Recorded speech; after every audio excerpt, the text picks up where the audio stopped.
નમસ્કાર વિદ્યાર્થી મિત્રો, આજના લેક્ચરની અંદર આપણે ફરી મળીએ છીએ અને આજે આપણે ચોથું પ્રકરણ જે છે આપણું દ્વિઘાત સમીકરણ તે આપણે શરૂ કરીશું.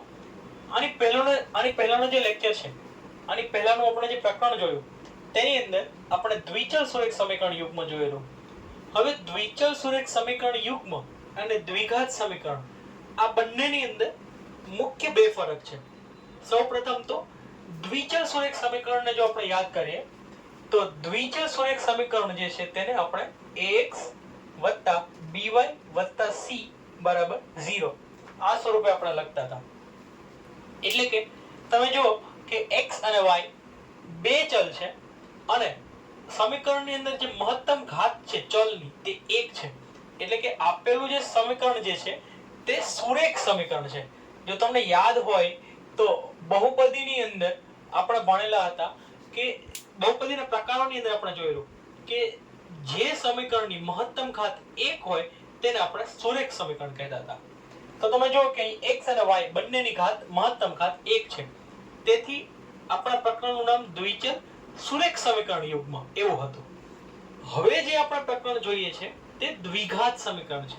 એટલે કે એની અંદર જે મહત્તમ ઘાત હશે ચલની તે 2 ઘાત હશે. તો દ્વિઘાત સમીકરણનું જે સ્વરૂપ છે તે આપણે જોઈએ મિત્રો. તો સૌપ્રથમ હું અહીં દ્વિઘાત સમીકરણનું સ્વરૂપ લખું છું. તો દ્વિઘાત સમીકરણનું સ્વરૂપ આવું છે.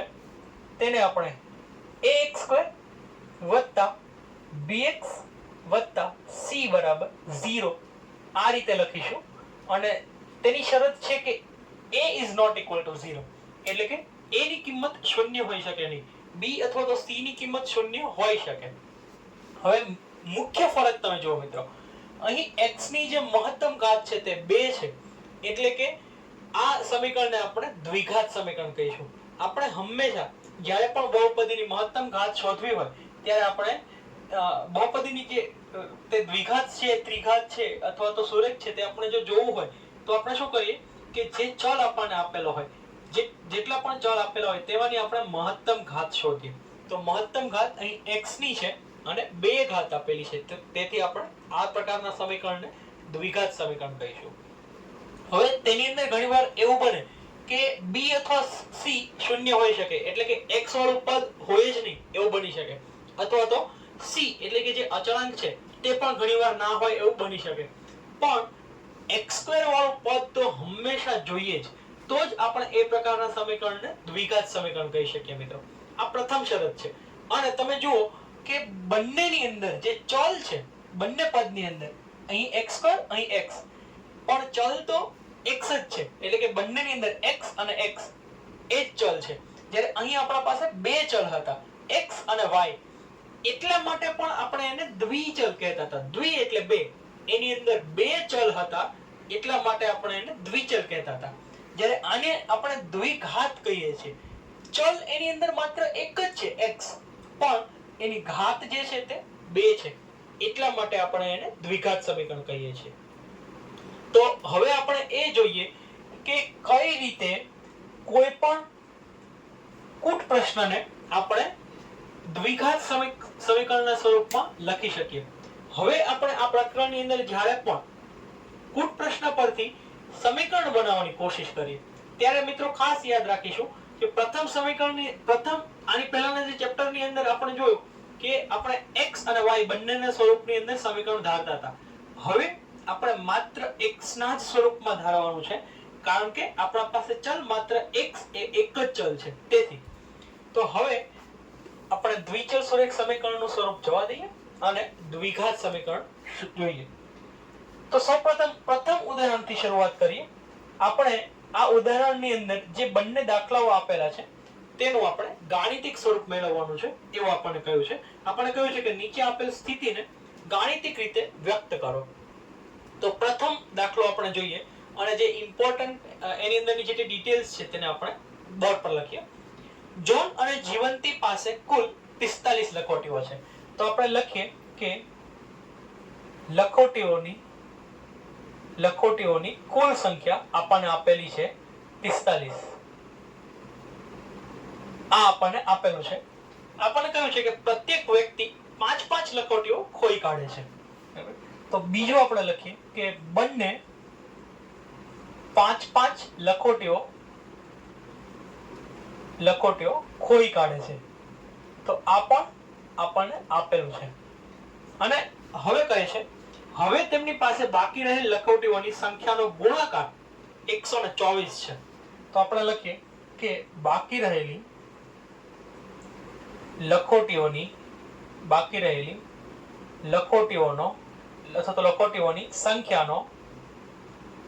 સંખ્યાનો ગુણાકાર એ આપણને 124 આપેલો છે. આ સ્થિતિને આપણે ગાણિતિક સ્વરૂપમાં દર્શાવવાની છે અને આપણે એ જાણવું છે કે તેમની પાસે શરૂઆતમાં કેટલી લખોટીઓ હતી. તો આપણે આ પ્રથમ દાખલાનો ઉકેલ મેળવવાની કોશિશ કરીએ. સૌપ્રથમ પહેલો સ્ટેપ આપણે લખીએ કે આપણને કહ્યું છે કે ભાઈ જોન અને જીવંતી પાસે કુલ 45 લખોટીઓ છે. તો આપણે ધારી લઈએ કે ધારો કે જોન પાસે x લખોટીઓ છે.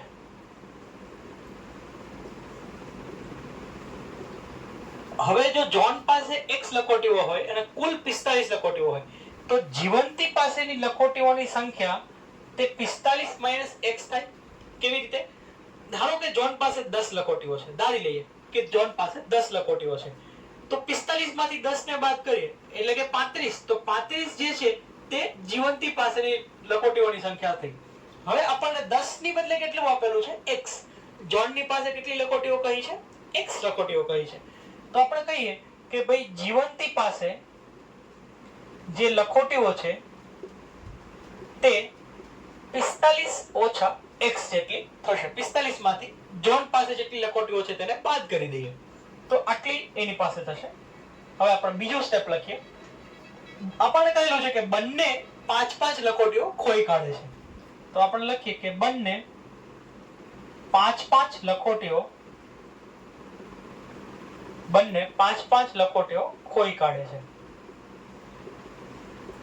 તો આવું જો હોય તો હવે લખોટીઓની નવી સંખ્યા કેટલી થશે? તો આપણે લખીએ કે ભાઈ જોન પાસે કેટલી લખોટીઓ હવે બચશે?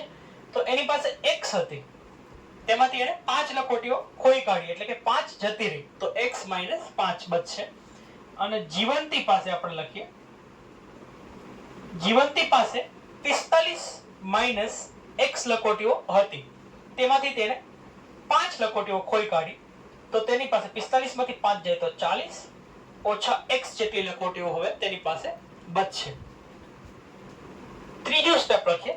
આપણને કહ્યું છે કે બાકી રહેલી લખોટીઓની સંખ્યાનો ગુણાકાર 124 છે. તો આપણે લખીએ કે બાકી રહેલી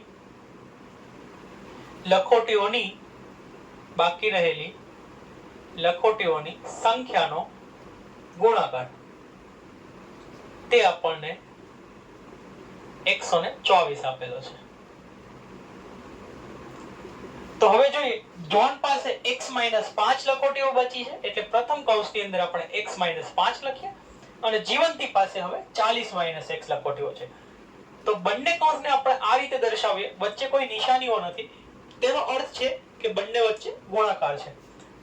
તો આ બંનેનો ગુણાકાર મને કહ્યું છે કે 124 છે. તો હવે આપણે જોઈએ હવે આ પ્રકારના બંને કૌંસને આપણે કઈ રીતે સોલ્વ કરીશું? આગળનું 9મું ધોરણ યાદ કરો મિત્રો.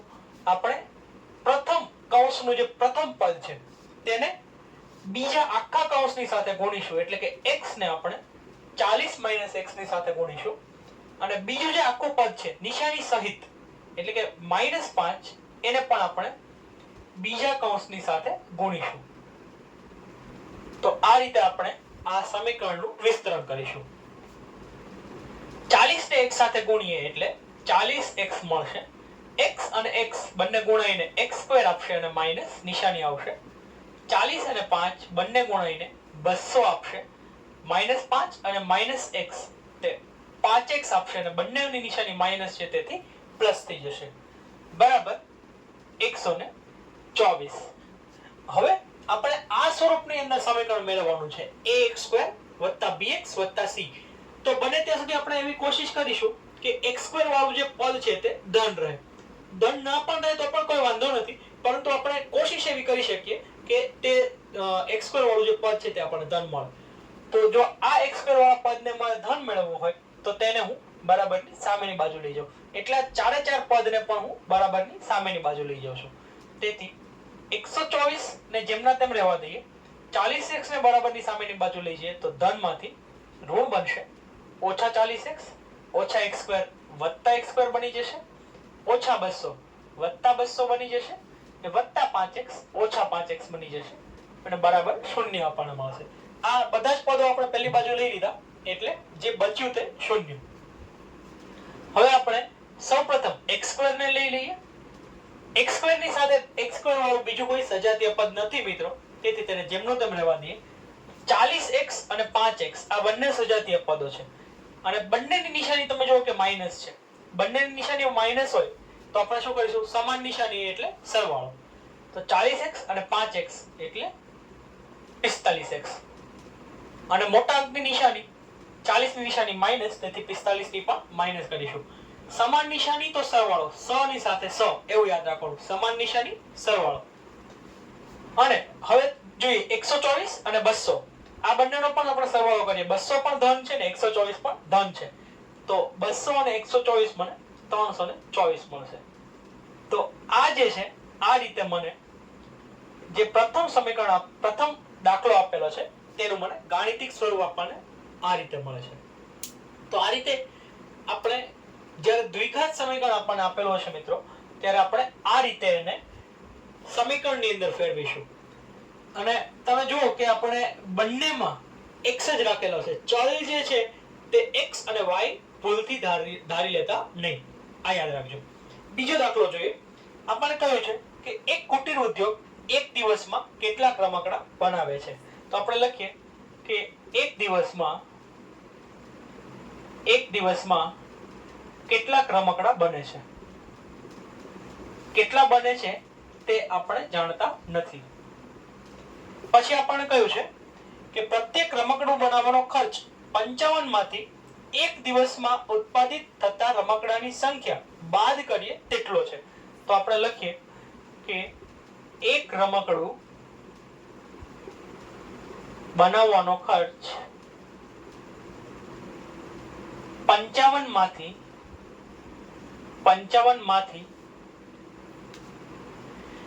એક દિવસમાં 55 માંથી એક દિવસમાં ઉત્પાદિત રમકડાની સંખ્યા જો બાદ કરીએ તો આપણને મળે છે. તો રમકડાની સંખ્યા બાદ કરતા આપણને મળે છે.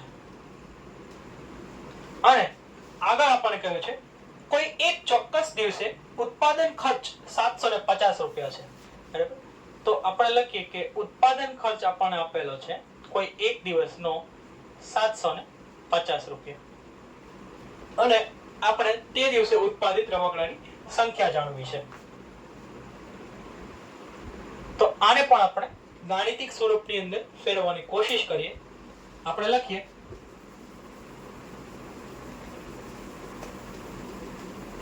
સૌપ્રથમ તો આપણને રમકડાની જે સંખ્યા છે તે આપેલી નથી. તો આપણે ધારી લઈએ કે પ્રથમ સ્ટેપની અંદર આપણે લખીએ કે ધારો કે એક દિવસમાં x રમકડા બને છે. આ આપણે ધારી લીધું છે. અને આપણને કહ્યું છે કે એક રમકડું બનાવવાનો ખર્ચ 55 માંથી એક દિવસમાં ઉત્પાદિત રમકડાની સંખ્યા બાદ કરતા આપણને મળે. તો આપણે લખીએ કે એક રમકડું બનાવવાનો ખર્ચ તે આપણને 55 માંથી એક દિવસમાં ઉત્પાદિત રમકડાની સંખ્યાને બાદ કરવાની છે. હવે એક દિવસમાં ઉત્પાદિત રમકડાની સંખ્યા આપણે x ધારી છે. તો 55 માંથી આપણે x બાદ કરીએ એટલી મળે છે. હવે બીજું સ્ટેપ લખીએ. જો આપણે એક રમકડું બનાવવાનો ખર્ચ એ આપણને મળ્યો છે 55 માઇનસ x જેટલો. તે આપણને મળે છે 55 માઇનસ x. અને એક દિવસની અંદર કુલ કેટલા x રમકડા બને છે મિત્રો? તો x રમકડા બનાવવાનો ખર્ચ કેટલો? એક રમકડાનો 55 - x, તો x રમકડાનો કેટલો? તો આપણે ચોકડી ગુણાકાર કરીશું. x અને 55x નો ગુણાકાર થશે, તેથી x ગુણ્યા 55 - x, અને આપણને કહ્યું છે કે કુલ ઉત્પાદન ખર્ચ તે દિવસનો 750 રૂપિયા છે. તો આ આપણને આપેલું છે. તેથી હવે આપણે લખીએ 55x સાથે ગુણાઈને 55x આપશે, ઓછા x અને x ગુણાઈને x² આપશે, બરાબર 750 મને મળશે. તેથી 750 ને જેમના તેમ રહેવા દઈએ. આ બંને પદ જે છે તેને બરાબરની સામેની બાજુ લઈ જઈએ, તો ઓછા 55x વત્તા x² બરાબર 0. આ રીતે આપણને મળશે. અને હવે આપણે આને ax² વત્તા bx પ્લસ c ના સ્વરૂપમાં જો લખીએ તો x² ને આપણે શરૂઆતમાં લખીએ તો x² ઓછા 55x વત્તા 750 બરાબર 0. તો આ રીતે આપણને બીજું સમીકરણ મિત્રો મળશે. તો જ્યારે પણ આપણને આ પ્રકારના કુટ પ્રશ્નો આપેલા હોય તો ત્યારે આપણે આ રીતે એમનો ઉકેલ શોધી શકીએ. તો આ રીતે તમે યાદ રાખજો કે જ્યારે પણ મિત્રો આપણને દ્વિઘાત સમીકરણ આપેલું હશે ત્યારે આપણે એનું સ્વરૂપ ax² વત્તા bx વત્તા c છે તે યાદ રાખીશું. એટલે કે એની અંદર માત્ર એક જ ચલ છે, તેની અંદર આપણે માત્ર x જ લઈશું, તેની અંદર આપણે x અને y એવું લખીશું નહીં. તે તમે ખાસ યાદ રાખજો. હવે આપણે ઉદાહરણ ક્રમાંક 2 જોઈએ. તો ઉદાહરણ 2 ની રકમ આપણને આપેલી છે કે ચકાસો કે નીચેના સમીકરણ દ્વિઘાત છે કે નહીં. તો આપણે લખીએ કે એની અંદર આપણને પ્રથમ સમીકરણ આપેલું છે. આપણે પ્રથમ સમીકરણની રકમ લખીએ. પ્રથમ સમીકરણ મને આ રીતે આપેલું છે x - 2 નો હોલ સ્ક્વેર વત્તા 1 બરાબર 2x - 3.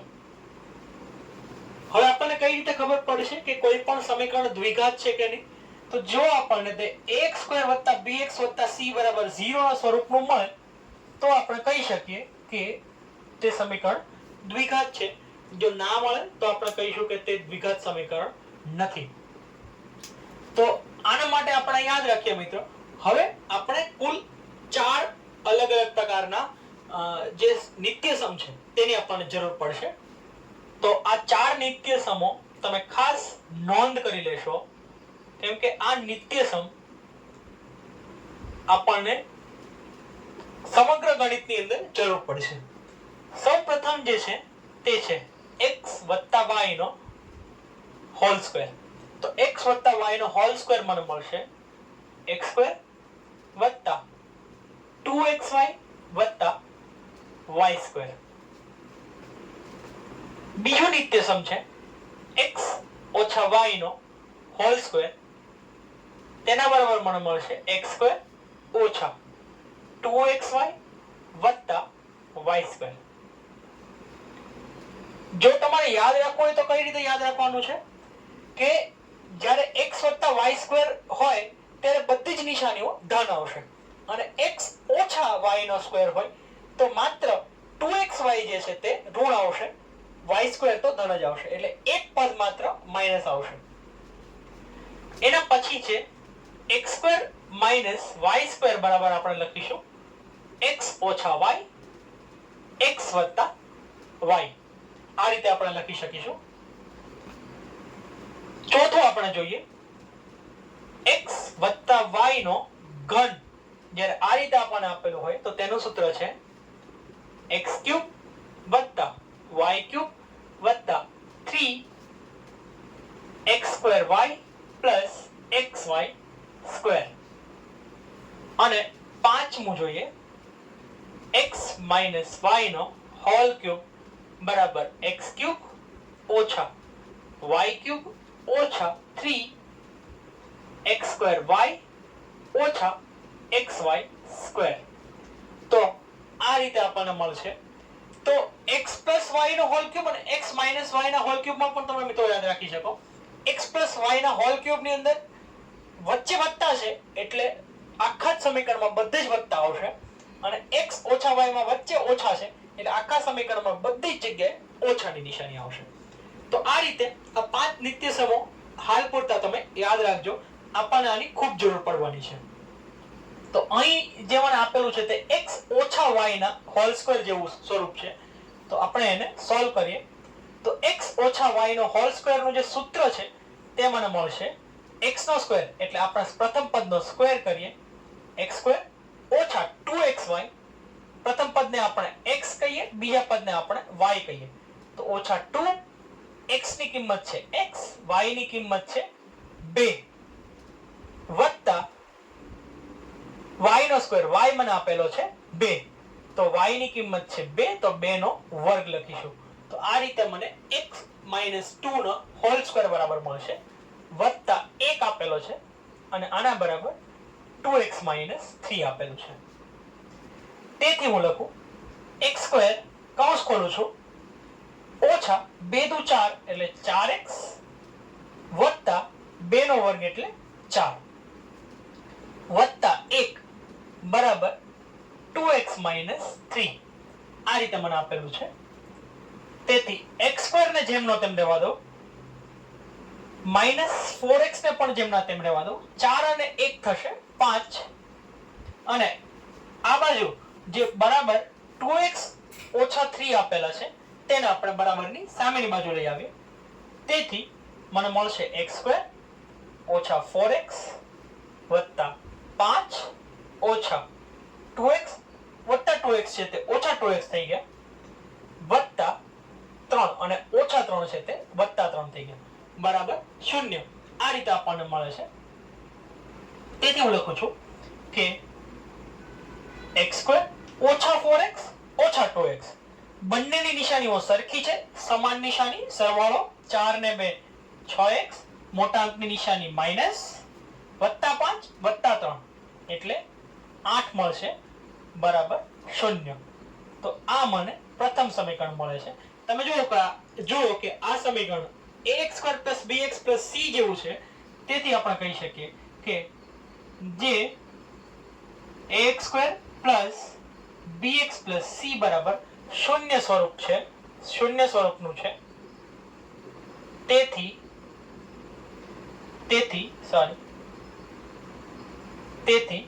આપેલ સમીકરણ તે દ્વિઘાત સમીકરણ છે. તો આ આપણે આના પરથી કહી શકીએ. આશા છે કે તમે આ નિત્યસમોની નોંધ કરી લીધી હશે મિત્રો. આપણે આના પછીનો દાખલો જોઈએ.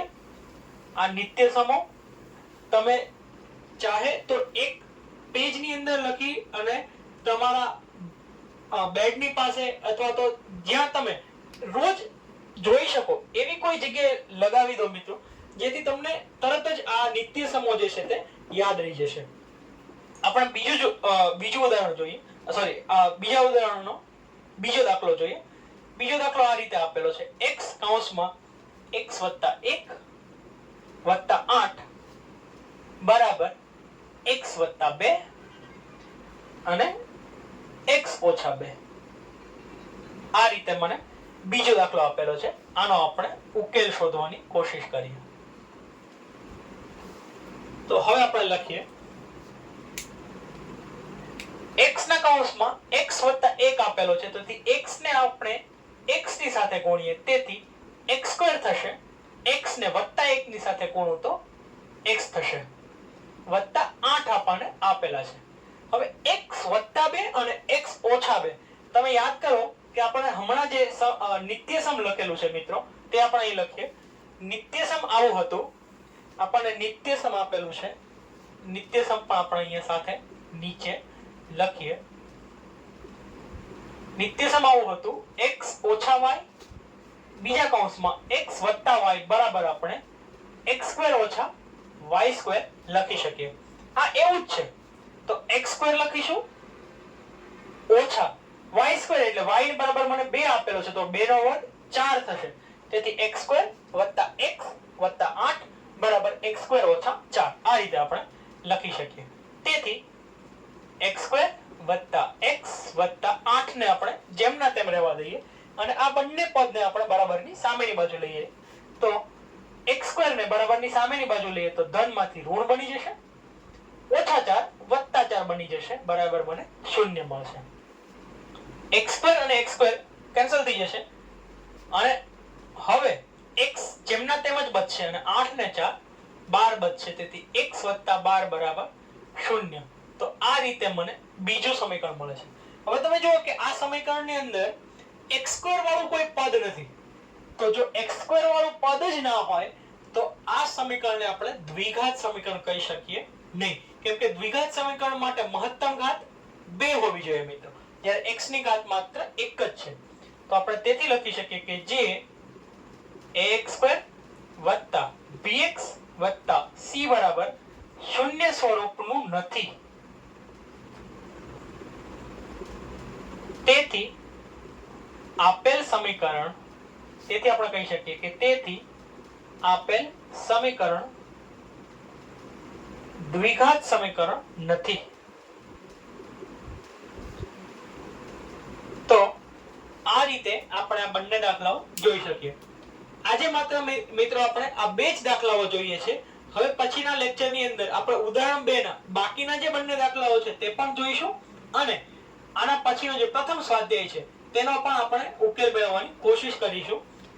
તમે ત્યાં સુધી આ દાખલાઓ, આગળના જે બંને દાખલાઓ છે તે તમે જાતે ગણવાની કોશિશ પણ કરી શકો છો. બંને દાખલાઓ ખૂબ સહેલા છે. જો આપેલા દાખલાની અંદર મહત્તમ ઘાત 2 હોય તો જ આપણે તેને દ્વિઘાત સમીકરણ કહીશું, એવું મિત્રો યાદ રાખજો. 2 કરતા વધારે ઘાત પણ જો હોય તો પણ આપણે એને દ્વિઘાત સમીકરણ નહીં કહી શકીએ અને જો 2 કરતા ઓછી ઘાત હોય તો પણ આપણે એને દ્વિઘાત સમીકરણ કહી શકીએ નહીં. તો આ બંને બાબત યાદ રાખજો અને કોશિશ કરો કે આગળના બંને દાખલાઓ પણ તમે ગણી શકો. નહીં તો આપણે આગળના લેક્ચરની અંદર મળીશું અને ફરીથી આ બે દાખલાઓ ગણીશું અને સોલ્વ કરીશું. આજના લેક્ચર માટે આટલું જ. Thank you.